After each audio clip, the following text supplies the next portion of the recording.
Okay, guys, I want to move on and talk about the Charlotte Observer article about inmate suicides. They're on the rise in North Carolina.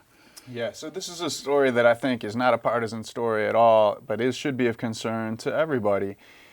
In this year in North Carolina's prisons, we have had more inmate suicides than in previous years. And so why is that happening? There's been a little speculation. One thing is that you're coming out of COVID, which was incredibly difficult on the prisons, and you've just got people in a rough space in prisons, just like some people have been in a rough space coming out of COVID outside of prisons. Number two, we've got a vacancy rate for corrections officers in our prisons that in some places gets close to 40%. And so you just don't have as much supervision. The problem with recruitment, correct? It's hard to recruit those people. It's hard to keep those people. Those are tough jobs. The rate of pay for those jobs are low.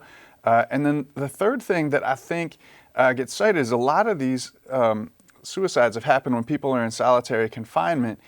And our prisons have actually done a really good job over the last few years of cracking down on drugs in the prisons. And I wonder, as a social worker, what's happening here in the link between people who are having addiction problems but don't have access to addiction treatment. They're in solitary confinement. That's a pretty bad combination that can lead to really bad results.